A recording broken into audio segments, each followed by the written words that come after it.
పల్నాడు జిల్లా నరసరావుపేటలో two town CI Prabhakar సాహసంపై ప్రశంసల జల్లు కురుస్తోంది. పట్టణంలోని కాకుమాను వారి వీధిలో ప్రమాదవశాత్తు ఒక ప్రభ ఒరిగిపోగా దాని కింద ముగ్గురు చిన్నారులు చిక్కుకుపోయారు. పక్కనే విద్యుత్ తీగలు ఉన్న హైటెన్షన్ వైర్ల ముప్పు పొంచి ఉన్నా ఏమాత్రం లెక్క చేయకుండా సీఐ ప్రభాకర్ రంగంలోకి దిగారు. అత్యంత చాకచక్యంగా చిన్నారులకు సురక్షితంగా బయటకు తీసి మానవత్వాన్ని చాటుకున్నారు. ప్రాణాలను పణంగా పెట్టి పిల్లలను కాపాడిన సీఐ సాహసాన్ని స్థానికులు అభినందించారు.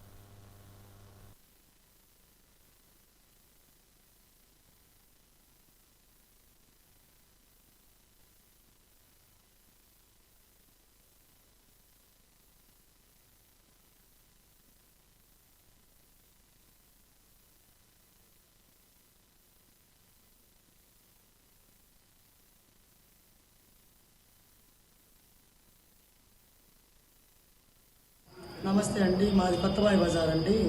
నిన్నేమో శివరాత్రి అని ప్రభలు కట్టారు. ఈరోజు తిరిగి ప్రభలు ఇంటికి వస్తున్నాయి.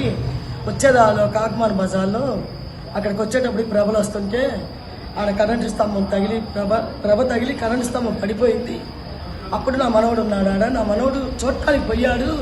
చూడటానికి పోయేటప్పుడు నా మనవడికి కొంచెం దెబ్బలు తగిలినాయి. పోలీసులు వచ్చి కాపాడి టూ టౌన్ సీఏ గారు వచ్చి నా మనవాడిని కరెక్ట్ టయానికి ఆసుపత్రి తీసుకొచ్చి అక్కడ పిల్లాడు ఒక అబ్బాయి కూడా కలిసి తేజ అనే అబ్బాయి మా వాళ్ళ అబ్బాయి కలిసి తీసుకొని వచ్చి కరెక్ట్ టైంకి పోలీస్ స్టేషన్ తీసుకొచ్చి పోలీస్ స్టేషన్కి పోలీసులు అందరూ రాము తిరుమలరావు ఇంకా ఇద్దరు పేర్లు నాకు తెలియదండి. వీళ్ళందరూ కలిసి మదర్ తెరీసా ఆసుపత్రికి సమయాన్ని తీసుకొచ్చి నా మనవాడి ప్రాణం కాపాడారండి. సిఐ గారి దండం వెంటనే ఆ టయాన్ని కాపాడాడు. దేవుళ్ళ కాపాడారయ్యా. పోలీసులు తేజ కూడా కాపాడాడు. నా మనవాడిని కరెక్ట్ టైంని తెచ్చాడు నా పిల్లగాడిని. నమస్తే అండి, మాది కొత్తబాయి బజార్ అండి. నిన్నేమో శివరాత్రి అని ప్రభలు కట్టారు. ఈరోజు తిరిగి ప్రభలు ఇంటికి వస్తున్నాయి. వచ్చేదాలో కాకుమాన్ బజార్లో అక్కడికి వచ్చేటప్పుడు ప్రభలు వస్తుంటే